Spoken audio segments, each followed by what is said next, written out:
Jejen apa sih bedanya? Orang yang bertarekat dengan yang belum bertarekat, wong sama-sama la ilaha illallah, sama-sama ilah hadrati. Ilah hadratinya sama kah? La ilaha illallahnya sama aja. Bedanya sedikit. Seperti kereta api dari Bandung menuju Surabaya. Kalau kereta malam apa sih namanya? Lodaya. Oh, saya pernah naik Lodaya. Harina. Saya pernah naik Harina. Tengkling tengkleng. Tengkleng ding teng. Perhatian kepada seluruh penumpang. Kereta cepat Harina agar segera naik ke dalam kereta. Karena 15 menit lagi kereta ini akan diberangkatkan. Terima kasih. Naiklah semua.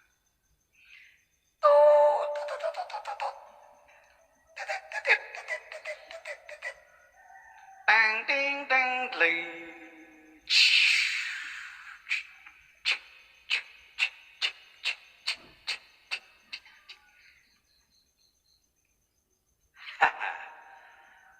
Gerbong saya kok nggak kedengeran suaranya.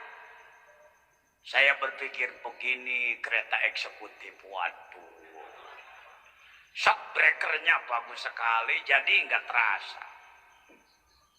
Begitu dibuka gordeng jendela masih di stasiun. Padahal keretanya eksekutif loh. Ada tempat tidurnya, WC-nya bagus, TV-nya bagus, full AC. Plus pramugarinya juga cantik-cantik. Makanan tinggal pesen, eksekutif. Tapi ternyata masih di gerbongnya sama enggak dengan gerbong yang berangkat? Sama. Ini bedanya apa? Sedikit cantolannya lepas gitu. Keretanya gede, enggak ada cantolan kereta segede kereta. Kalau cantolan kereta segede kereta bagaimana mengangkatnya? Sedikit perbedaannya. Yang sono nyantol ke bawah, yang ini enggak nyantol, enggak ke bawah. Cuma segitu bedanya. Tipis-tipis tebel ya. Ringan-ringan berat bedanya. Bukan kata Pak Jejen. Al-Quran. Apakah mengambil ayat wabtagu ilaihil wasilah? Ittabi'u man la yasalukum ajra wasbir nafsaka ma'al ladzina yad'una rabbahum bil ghadati wal asyi. Banyak Pak ayat talqin ini banyak. Jangan mencari mana ini dari Fatihah sampai anak nyari walakinu, enggak ada. Lantalkin siro kabeh. Mana Pak Jejen ndak ada ya talkin. Uang matamu buram.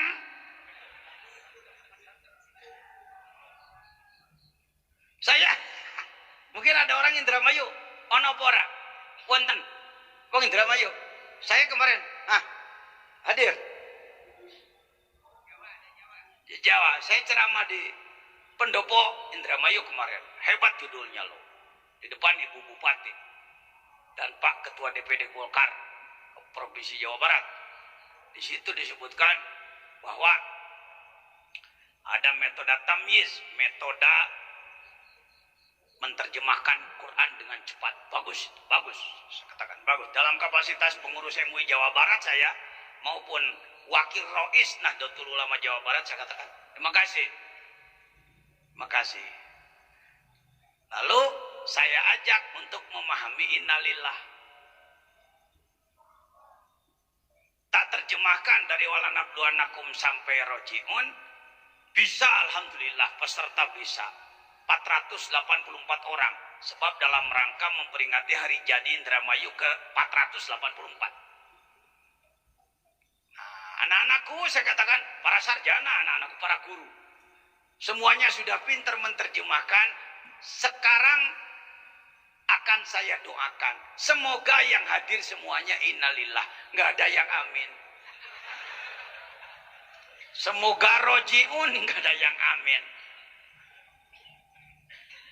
Saya katakan, kenapa Anda semua Anda amin? Karena Anda memahami innalillah dan rojiun ayat kematian. Saya katakan, nggak apa-apa, jangan malu. Jangankan kamu yang baru S1, S2, S3, profesor juga kebanyakan innalillah mati terus. Kalau ndak ada murid bodoh, kami orang bodoh, tapi mursyidlah melalui ruhnya memberikan pemahaman. Ternyata innalillah adalah kuat iman. Inna harfun nasbin wa taukid. Nah domirun mutasilun barijun ismu inna mabniun ala sukun fi mahalli nasbin. Lianna husmun mabniun la yadharu bil hirab. Saya minta di kalangan mubalik ikhwan makin banyak yang kuat ilmunya ya. Jangan belajar zikir menafikan ilmu. Nanti jadi ahli zikir bodoh ilmu. Tetapi ilmu jangan menjadi penghalang untuk berzikir. Itu yang tidak boleh. Di kalangan kita harus tetap banyak ahli ilmu. Karena kalau ahli zikir tidak dibarengi dengan ahli ilmu, nanti dijelekan oleh ahli ilmu. Kenapa mereka nggak berani menjelekan Pak Jajian? Mungkin karena takut-takut sedikit lah. Karena ilmunya udah keukur. Saya ngetes manusia di dunia termasuk Asia Tenggara, Indonesia, Malaysia, Singapura, Thailand, Brunei, daerah-daerah kita ini, Filipina, walaupun saya tidak ke negaranya, tapi kan kalau ke Sabah mereka datang. Dari Moro itu hadir, dari Mindanao hadir. Saya katakan, semoga tuan-tuan dan puan-puan secepatnya innalillah. Taklah Pak Yai, innalillah matilah. Betul-betul kata si Ipin. Belum nggak ada si Ipin, Upin. Enak. Saya bertemu para profesor, saya pakai lagi innalillah. Tidak ada yang amin. Karena memang sudah struktural, sudah jadi sistem, sudah menjadi kuat sekali bahwa innalillah itu mati. Bahkan sampai kain hijau di keranda itu kalimatnya innalillah. Sebaiknya ada perbaikanlah. Apa sih yang cocok? Kulu nafsin dha'iqatul maut. Lihat di pesantren kami itu kurung batang, keranda, tutupnya udah ganti. Kulu nafsin dha'iqatul. Pas itu kata malaikat, ini cocok ini. Insya Allah. Innalillah itu sumir loh. Sumir. Digunakan innalillah pada kematian sebatas ubar puruluk, obat untuk pelipur lara, agar orang yang ditinggalkan tidak meronta-ronta, tidak menggerutu, teka kelenak, teka kejat, kecacakan. Innalillah. Maksudnya pelipur lara. Kalau dikaji oleh ahli tasawuf, nggak kajian, jangan dulu kajian kirata. Jangan mengedepankan kajian gutak-gatuk. Kajian gutak-gatuk contoh salah-salah, benar salah. Banyak orang awam belajar zikir, ditanya dalil ndak bisa. Contoh saya ambil saja tokoh Sukabumi, ini bimbingannya pengersaan Haji Oting Afgani, pengusaha SPBU, Raja Duit Sukabumi. Beliau berapa tahun dulu membimbing jamaah ikhwan di Masjid Nurul Anwar, masjid yang diberi nama langsung oleh pengesabah. Dongeng dulu sedikit. Ada tokoh Wahabi di Sukabumi yang paling gak seneng dengan torekot, tapi dekat dengan saya. Kepada torekot dia benci, tapi kalau kepada sayanya mohon maaf, dia nggak terlalu benci karena teman separtai. Saya jurkam utama, beliau jurkam nomor sekian. Beliau seloros sama saya, Kang Jen.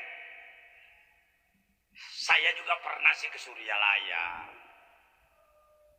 Bagus dikir itu, tapi bukan apa-apa Pak Jejen. Gini, dia sebut malaikat, kalau dia menyebut malaikat. Malaikat Mikail kan pembagi rizki, ya. Ketika datang pada orang yang sedang berzikir, gede-gede kepala, la ilaha illallah, la ilaha, Mikail balik lagi Pak Jejen.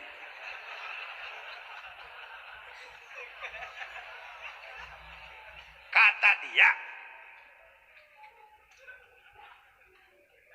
itu makanya saya nama. Oh begitu, jangan suka kepancing.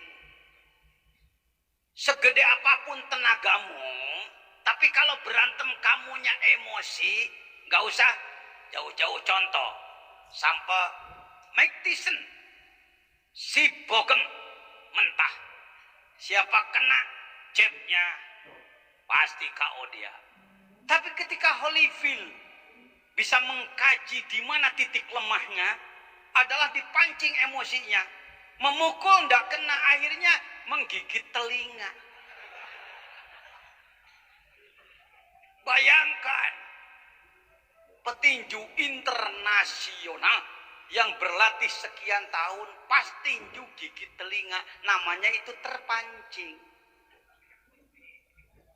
emosi. Hati-hati para mubalik tarekat, kita menyampaikan jangan dengan emosi, menjelek-jelekan orang, memarahi orang, menyanjung-nyanjung ajaran, menyanjung-nyanjung guru. Nggak usah dengan emosi. Kalau barangkali kalau yang nggak nahan emosi begitu kepancing seperti barusan, bisa gigit telinga itu. Saya juga emosi punya, orang nggak punya emosi namanya nggak normal Pak. Harus ada emosi orang itu. Ya, tapi kita tahan. Dari dalamnya marah, keluarnya senyum. Oh gitu. Di hati gitu. Kalau ndak ada marah, ndak ada saja. Ndak ada tanggung jawab. Marah ada juga, tapi oh gitu. Nah, pantes Pak. Aduh, saya mau nyebut namanya di ujung lidah. Tapi kode etik. Nanti kalau saya sebut namanya, lagi-lagi melanggar kode etik tasawuf. Kang, begitu. Iya, jangan. Pantes ya. Itu Pak Haji Oting miskin. Tadi sudah saya sebut, Haji Oting itu salah seorang sesepuh Ikhwan Sukabumi, raja duit. Wong SPBU-nya puluhan. Cina nggak mampu bersaing dengan dia. Kaya. Sedangkan yang ngomong ini pensiunan depak. Yang penghasilan tambahannya dari meras sapi. Ya, beternak sapi lah. Jadi, saya katakan, oh begitu, pantas Pak Haji Oting miskin ya. Karena tiap datang mau ngasih rezeki, Haji Otingnya lagi gede gitu. Buktinya dia kaya. Dan pantas Akang kaya sekali. Enak itu ilmu pelem itu. Itu sama jangan dicekik pakai kawat itu. Jangan pakai bahasa polos, bersastra lah. Ada kinaya. Pantas kan ya, Haji Oting miskin, Akang makaya. Jangan gitu Pak Jajan. Lo situ kan yang ngasih balak tadi.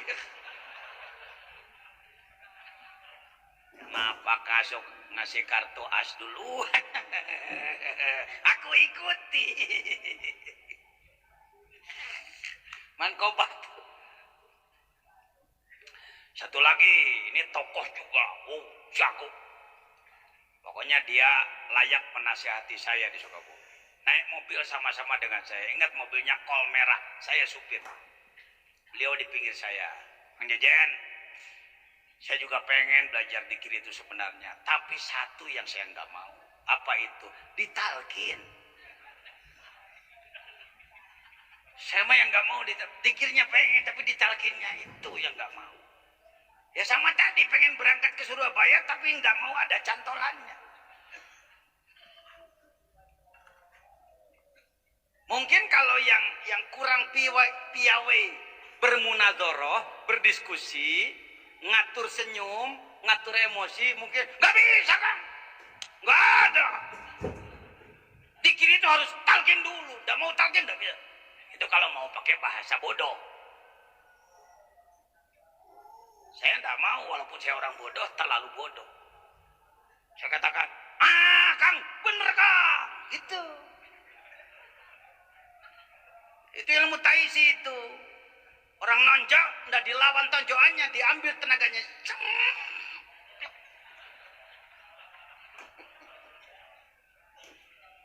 Nonjok tahu? Tidak. Dia nonjok, puter. Bener Kang. Begini Kang, sebenarnya. Nggak usah, orang seperti Akang nggak usah. Kalau kayak saya, orang bodoh, orang tolol, orang kotor, orang malas ibadah, banyak dosa kayak saya, maka layak saya mencari-cari guru kemana-mana. Wong saya ini orang tidak mampu mengendalikan diri. Makanya saya belajar. Orang sudah seperti Akang, buat apa belajar lagi? Kalau tidak mau talqin itu bagus. Bahkan orang seperti Akang kalau pengen bikin dikir, bikin tarekat sendiri Kang. Layak loh, ilmu Akang tinggi. Kata dia, jangan gitu Pak Jajan. Kata Akang tadi tidak mau. Ayo siapa yang dijungjungkan?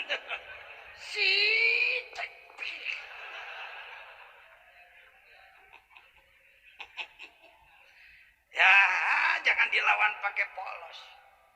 Pakai sastra. Shogun dilawan. Orang. Apa tadi ngomong saya yang inti apa tadi? Bersyukurlah kita semua jadi manusia beragama Islam, belajar ilmu Islam dari para guru, belajar wudhu, belajar sholat, belajar apa. Syukur itu. Jangan karena sudah ketemu guru tarekat lalu putus dengan guru-guru yang memberikan ilmu. Hati-hati.